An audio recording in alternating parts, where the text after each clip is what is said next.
powered by Riverside FM.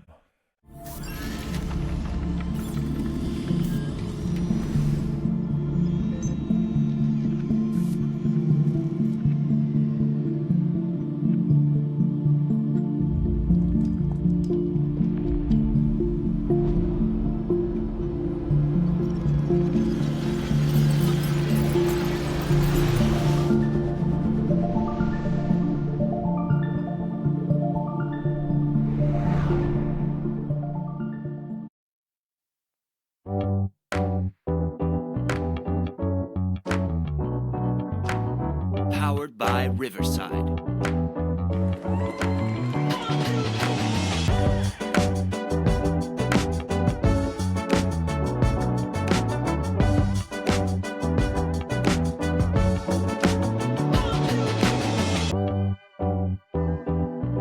Welcome to another edition of Unconventional Playbook here with my man Patrick Buchanan. Again, joining us. Man, it's a great, beautiful day outside. Great weather in the states of Wisconsin and Minnesota. Can't get any better than this. You know, Pat, I called my son the other day. He's living out in Portland, as you know, and it's almost 100 degrees out there, man. I don't know how some people, you just came from the West out there in San Diego on a little vacation. I don't know how people out there are surviving this hot weather, man. Yeah, man.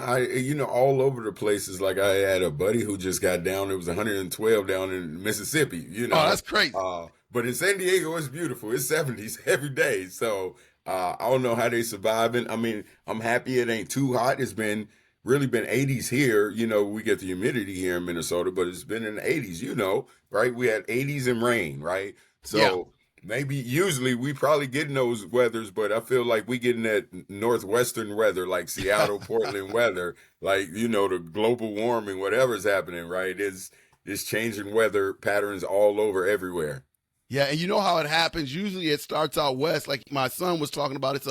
It's 100 degrees out there in Portland. You know that's slowly going to start making its way our way next week. So hopefully it doesn't get too hot for us out there.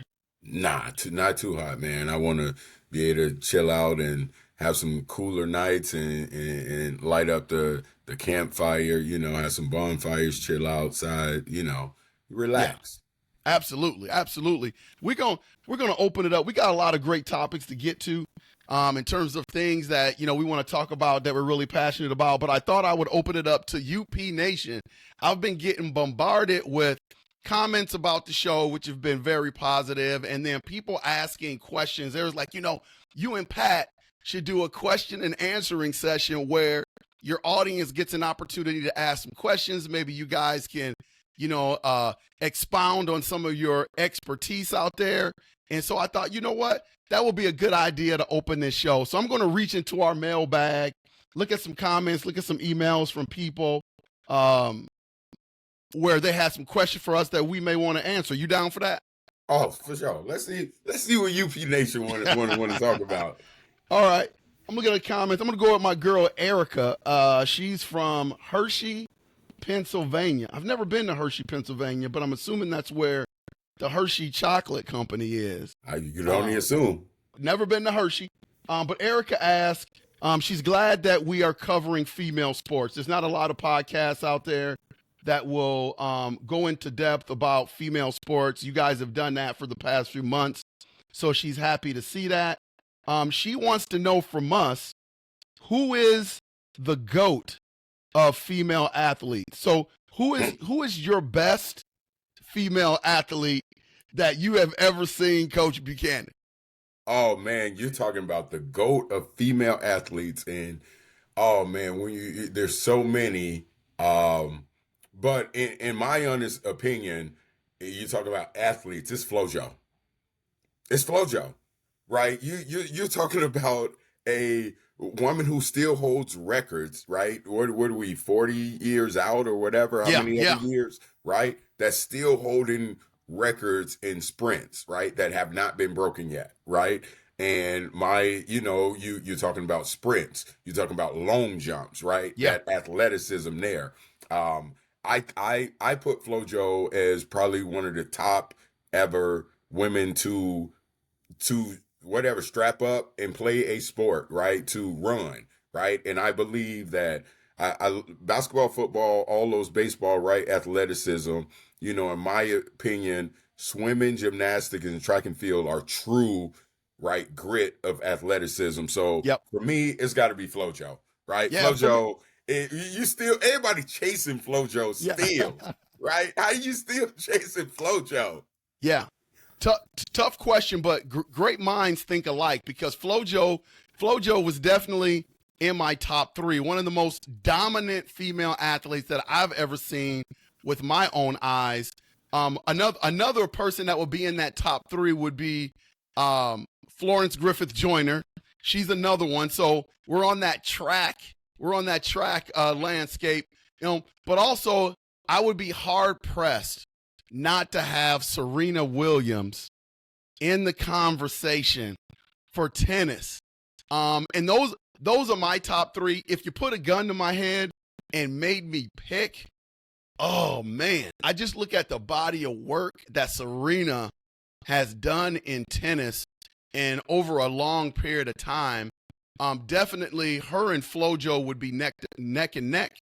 But if you put a gun to my head, I would have to go with Serena Williams. I mean, she's just absolutely fantastic. Oh, 100%. That's not like, this is one of them great questions, right? I know. Great question, right?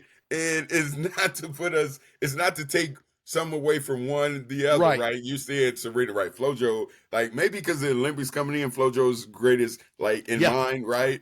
But yeah, I mean, Serena Williams, like, who's gonna catch that, right? Yeah, you can't go wrong with either one of those two. You can't go wrong. But I think it's a fantastic question, and you are right? Maybe a lot of people don't touch female sports, and why would you not touch female sports? The athletes they want to be treated just like males do, right? Equally, right? And I'm all about that. We're all about that. So we're always going to try to hit those topics where we can put them on the same platform as the men. Absolutely. And I love watching them, right? If you are a sports fan, how could you set aside, oh, I'm only watching this? Then you're not a real fan, right? Exactly. You're in your own little box. Yeah. Next one, my guy, John from San Diego, California. He says, Lionel, you did a great show the other week when you did start one, bench one, cut one, erase one. You said during the podcast you were going to hit Patrick with the same question. I would love to hear what his answer is. Okay, so Pat, I don't know if you watched the podcast, but I did a podcast a couple weeks ago before I went to Europe. It was called Start One, Bench One, Cut One, Erase One. And so what you can do this with a variety of different topics, but for this topic, Pat, I did it with iconic basketball players. And so you have to choose whether or not you would start one. That would essentially be your number 1 ranked player on the board. Okay. Then you would have to decide whether or not you're going to bench one. That would be your number 2 player on the board. Then you got to make a decision to cut one. And then you got to make a decision on, your last person to be erased from the record books forever. All right. So I didn't watch the podcast because I was on I was in San Diego celebrating my anniversary. So yes, sir. Yes, sir. This is new to me. So whoever's coming up right now is fresh. Okay. Well, here was the podcast that I did. So John wants me to hit you with the same players. So I'm going to hit you with the same players. Okay. Your first player is LeBron James, arguably the GOAT. So that's player number 1. Okay. Your second player is Kobe Bryant, arguably the best Laker of all time. All right. Your third player to consider is Michael Jordan. On most people boards, he is the GOAT, best player of all time. And then your fourth player is Steph Curry. So you've got to decide who you want to start, Patrick, who you want to bench, who you want to cut, and who you want to erase from the record books. Let's see what you got. So this is not even difficult. It's not even truly difficult for me to do this, right? Okay. Just because I've had these thoughts and where I rank people, right? Yep. So I'm gonna just start right away and get it out the way, right? Okay. We starting MJ. We ain't even, there's no conversation. Okay. We're starting MJ, right? Yep. I have to start MJ. MJ is the GOAT, right? Of his, especially his generation, right? He's the GOAT of his generation. I'm gonna use it that way, right? Yeah. Because there were Yeah. so many other Russells and, Jerry West, all these other guys were GOATs within their own rights as well, right? So, so I'm starting MJ, right? Woo, like, Now it gets hard, Pat. look, it gets difficult, but like if we're just talking about mentality on the court, Yeah. if we talking about transcending, okay, Michael transcended, so I'm gonna go to another transcender, right? Okay. And that's LeBron James, right? Okay. I'm benching LeBron James because he transcended the game, right? Okay. That's very difficult for me when it comes to him and Kobe, right? Okay, Because well- Kobe is the closest to MJ. He implemented the way he talked, the way he walked, the way he played the game, his everything. So that's difficult. So you already got right? You got an MJ. So saying Kobe is the one bench, well, it's the same player, right? Right. So in my opinion, right, if I were ranking them, I put Kobe number 2 and LeBron 3, but right now I'm benching LeBron James, right? So I'm benching LeBron. Well, let me tell you this. You and I so far are in step, because when I did the podcast, I had MJ number 1.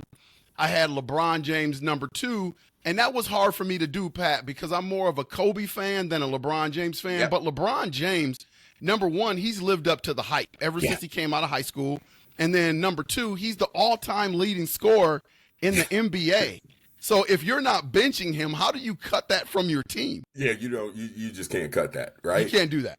And and you going over here, I'm crying as I'm cutting Kobe right now. I'm crying, like I'm crying. I'm crying, not tears of of grieving, right? I don't really want to cut Kobe. I hate that I'm put in this situation to cut Kobe, right? Right. But I gotta cut Kobe right now. And there's things we could talk about. Like there's a difference between Kobe and LeBron. When Kobe first came in the league at 18 years old, it took Kobe about 3-4 years, to get it right. LeBron had it right away when he came in at 18, right? So you want to look at that.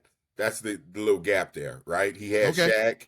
He didn't have nothing until he got with Dwayne Wade. So Shaq got you them, and Shaq was the Finals MVP. So you weren't Kobe yet. You were Kobe, but you weren't Kobe, right? So so I'm assuming Kobe's your third.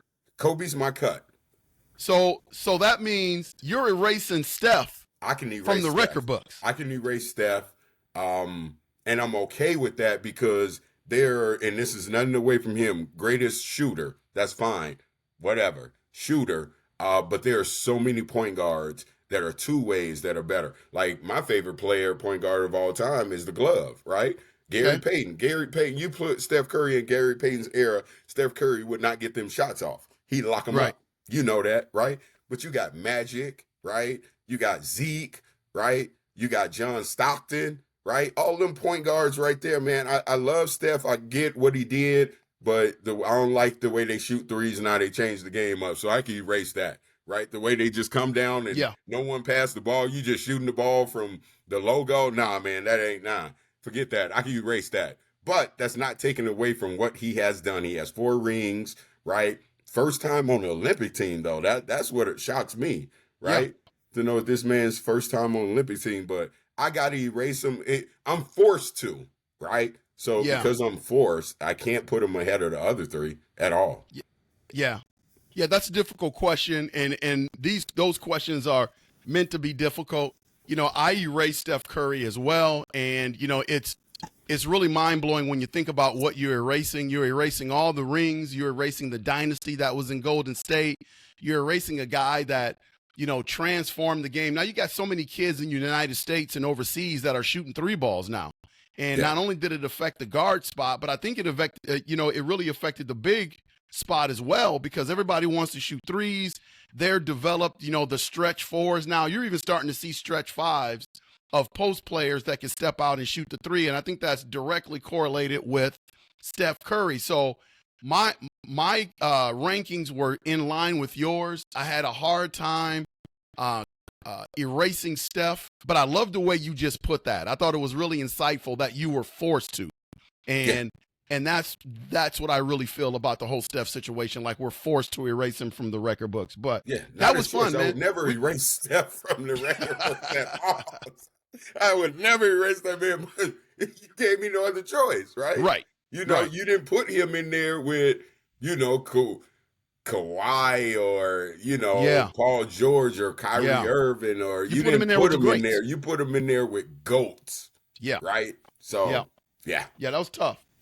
Tough decision. We're going to come back in future episodes to some of those questions and answering things. Those are fun. One topic I wanted to get to was our guy, Anthony Edwards, came out. I mentioned it on an earlier podcast, but he came out and he had some really strong comments, confident comments that you wouldn't think that you would hear from a 22-year-old on a team of greats, on a team of Hall of Famers.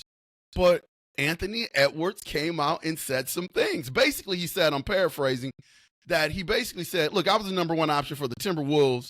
Nothing should change here on the Olympic team. I should be the number one option for the Olympic team. And my first thought when I heard that, because I think you texted me and you were like, did you hear the comments from Anthony Edwards? And my first thought was, this dude is different. I like the mentality. I like the confidence. I love everything about Ant when it comes to that. You saw a little bit of that bravado during the playoffs. Yeah. So I'm like, okay, I like this brother. But there were times during the playoffs, and you could say, he's getting used to having big playoff runs. He's young. He's never played this many games in a season. But there were times where Ant didn't show up in big moments when we needed him to show up. Yeah. So my fear is I don't want Ant to become one of these athletes where he's more talk than substance. Like, I don't think he's going to have any problems in the Olympics. I think the United States team is that good. I know, Canada is being pumped up there. Like, there's some threat to the United States. They'll be good, but I don't think so. But for Ant to be the number one option on a team with LeBron and KD and Steph Curry, guys with rings, do you think he was out of pocket for saying that? Do you agree with him coming out saying he should be the number one option for the Olympic team? So so we're in this different generation, right? They talk more, right, than what our generation, right? We did it by our action. They talk a lot more, social media, all that. So they're on a different platform than we are. So no, I'm not mad at them saying it, right? And, you're talking about all the people that are surrounding, right? You're talking about people in their 30s, right? You're talking about mid to late 30s that he's surrounded by. When you talk about the Stephs, the KDs, the LeBrons, right? Yeah. When we're talking about them three, which are the biggest three names on the team, right? But I think his name goes in that category with them, right? Yeah. I mean, him and Tatum's name belong with those other three that I'm saying. Like, all the names belong, but and then you got Joel Embiid, who is a top 5 player, NBA. Yeah. So I'm not mad at him for saying it, because that's confidence right there, right? Would I rather him come in and say, oh, nah, I'm playing second fiddle to these? Nah, I want the confidence, right? And I can send you back to 1992, right? Okay. He did it without saying it. He may have said it, but we didn't hear him say it. And that's MJ when he played, when first time they put Dream Team together. And you had Magic, you had Larry, right? You had the vets around him, right? Charles Barkley. Right, Charles Barkley. He had all these, David Robinson, right? Detlef Schrempf, John Stockton, right? All these different people around him, Mitch Richmond, right? Whoever it was on that team. Yeah. So you had this young star in MJ that was like these dudes, like, all of them thought they was great. But the reality is it was one that showed he was. Yeah. And I put Anthony Edwards in this. Show us then that you are a young man. Show us that you're the one to go with, right?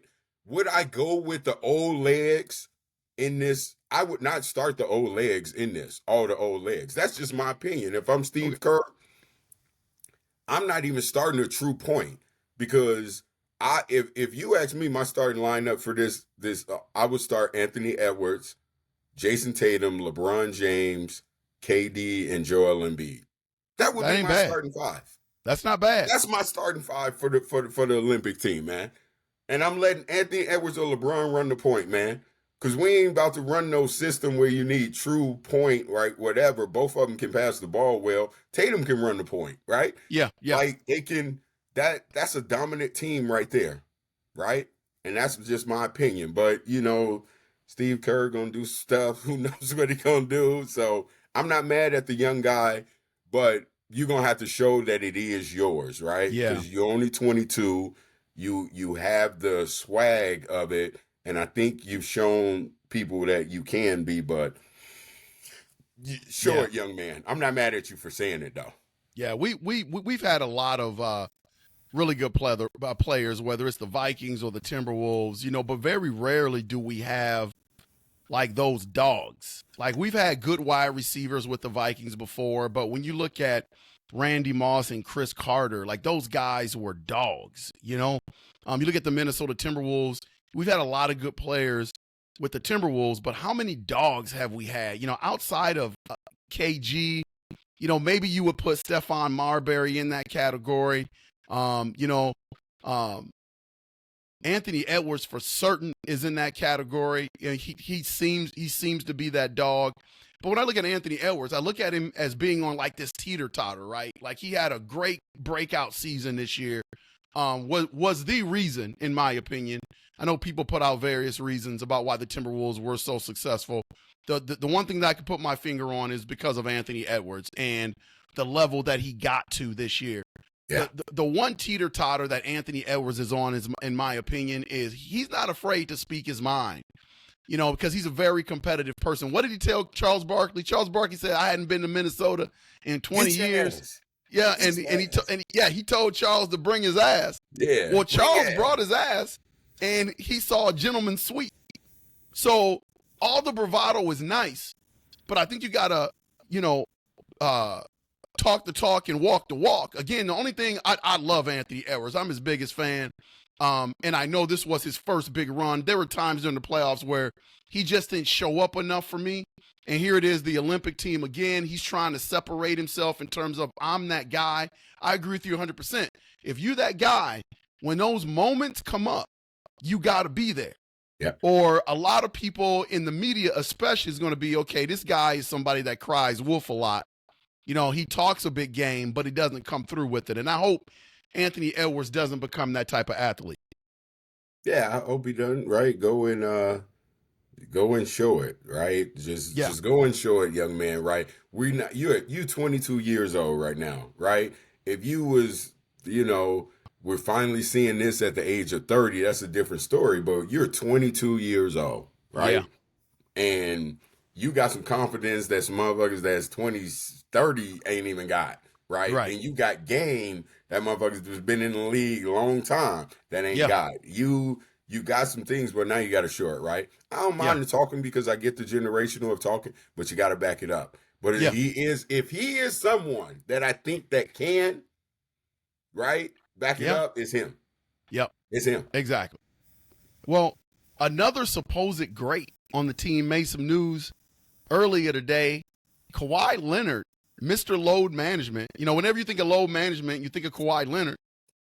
He has decided, with some other people giving him some input, obviously Ty Lue, who's the head coach of the Clippers, is an assistant coach on the USA team. He has decided not to play in the Olympics so he can get ready for next season. Are you shocked by this? Was this a good move for Kawhi? Should Kawhi had even been on the team in the first place? What are your thoughts? That's a lot of thoughts, right? First and foremost, he didn't get selected into the playoffs, right? Something like that, right before the playoffs. Like they had 11 man, he was the 12th person chosen. Yeah, when he was the 12th person chosen, I was pissed. I was like, no, I think he was 12th person chosen, and I got pissed because, like, you played the first game of your series, first two games, then you don't like. That's non-dependable. This is a USA team. You don't want to be dependable for the Clippers. That's why Paul George left. Then, you're not dependable for the Clippers, but for Team USA, you need to be dependable. And I just thought that was a bad selection. And maybe because Ty Lue is one of the coaches, maybe that's the reason why, right? So I'm happy he's gone. I think Steve Ballmer and Ty Lue, they opening up a new arena. Kawhi can't not play the first game when they open up that arena, so he needs to get fully healthy at this time, right? Yeah. And I get that. So I get that, but I'm over there questioning the replacement and Derek White.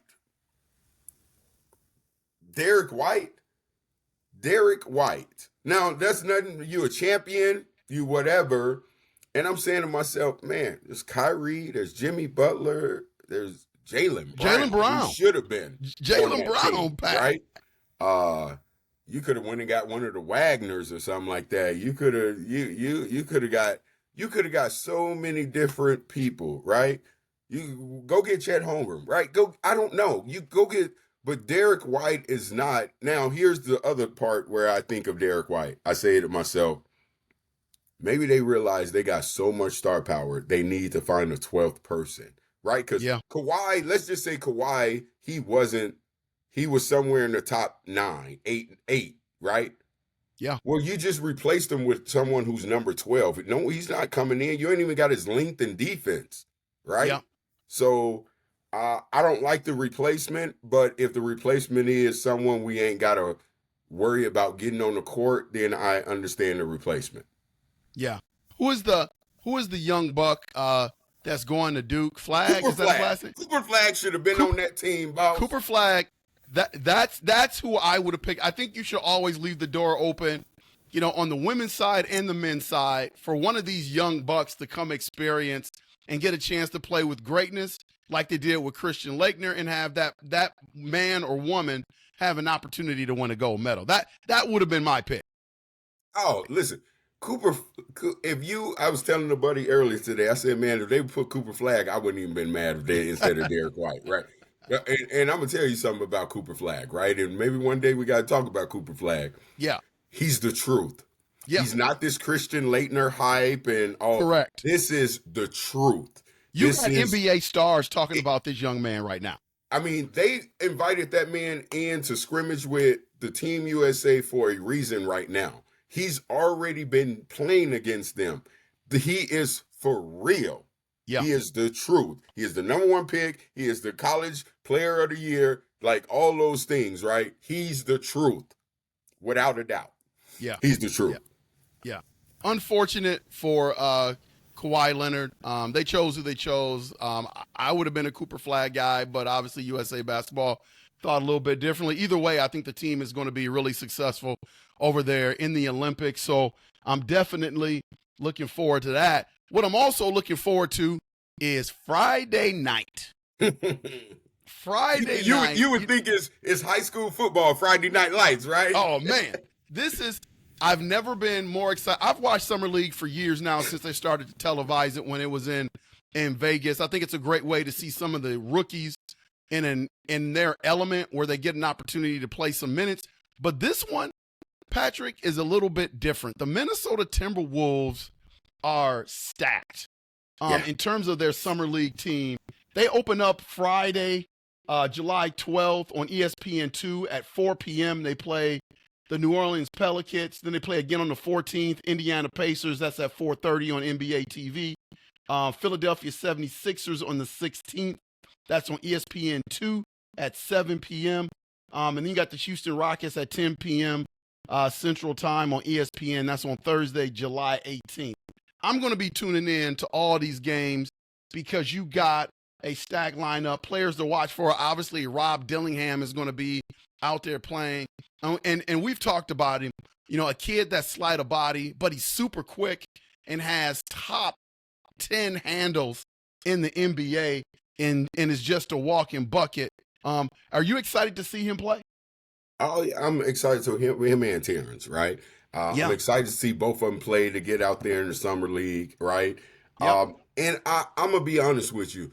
it's always nice to see these young guys out there for all teams, whatever, in summer league. But I don't read too much into what happens, Yeah. right? I read into a little scope of it, right? Because I mean, and I'm gonna say this real quick as I get back on these Twinwood players. Wemby didn't look that great. No, he didn't. He did not. So He do didn't. not read into summer league hype. I'm gonna tell you that right now, right?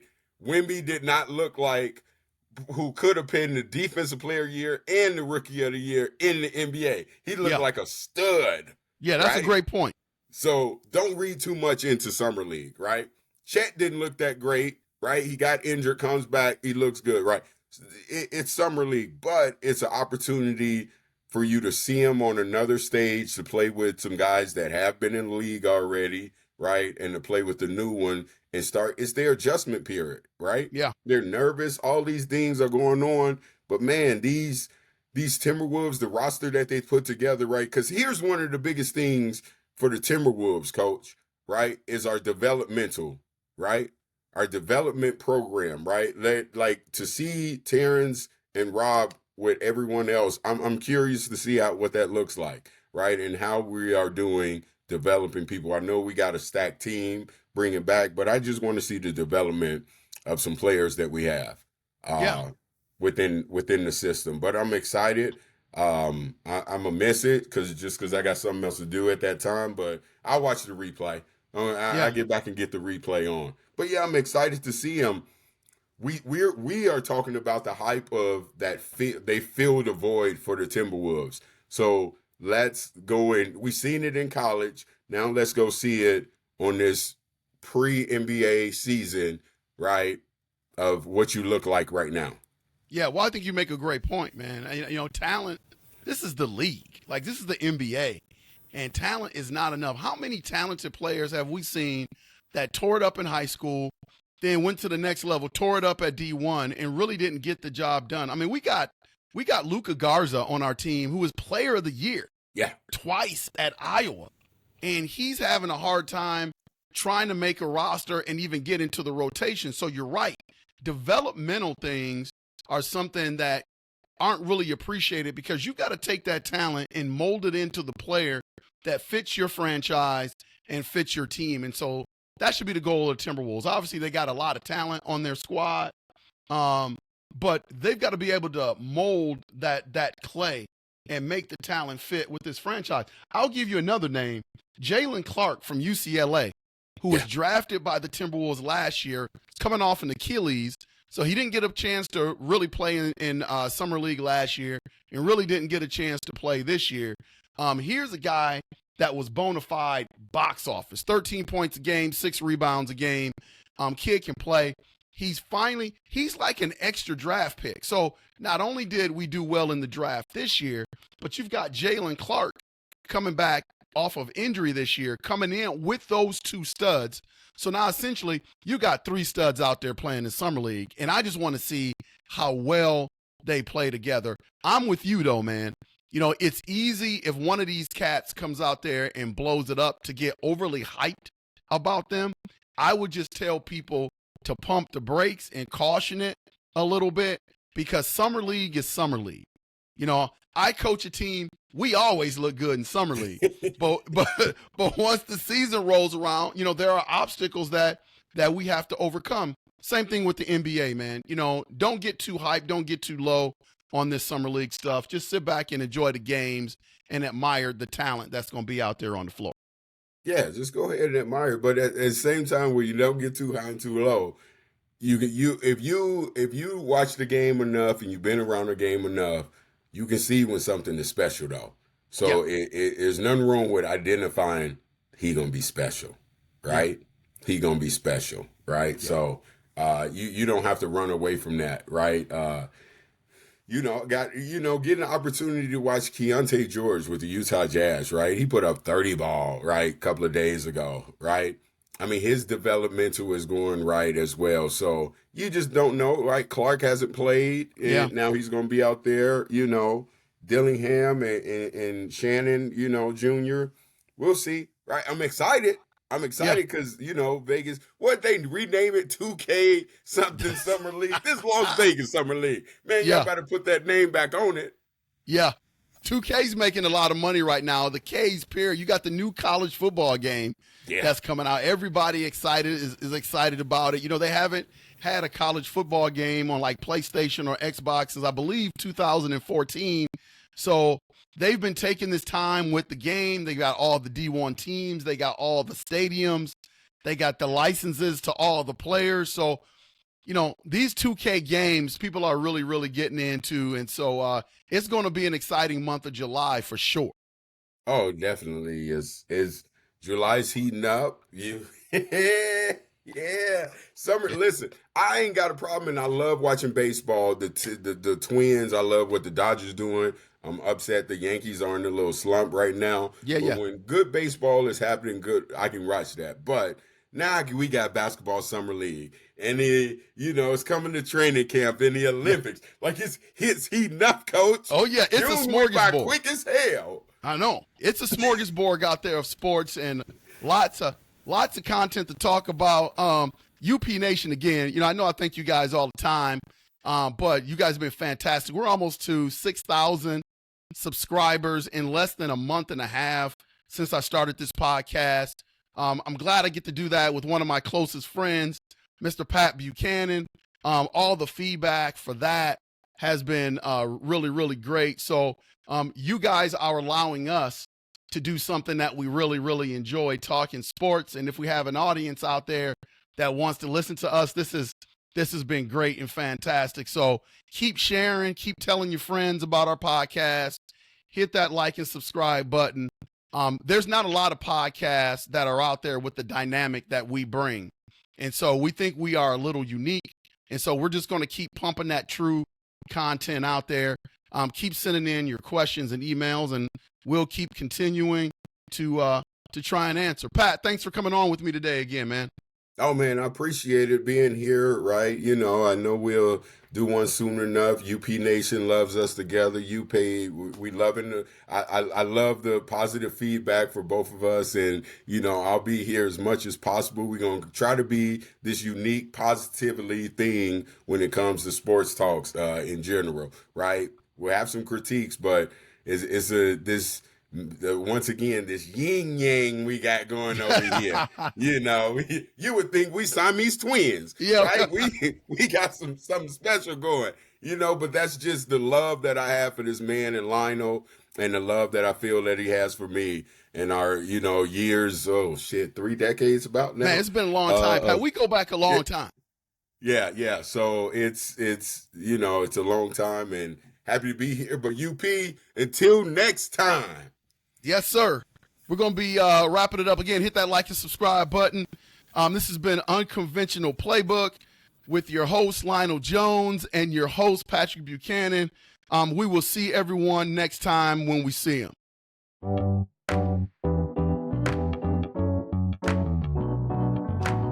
Powered by Riverside.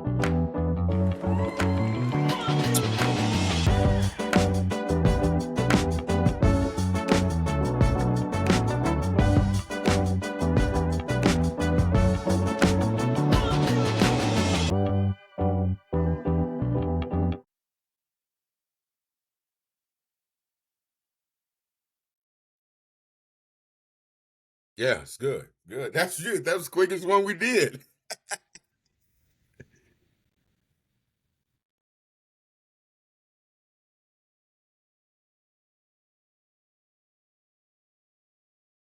You get it at a different time than me. Still got the record button on.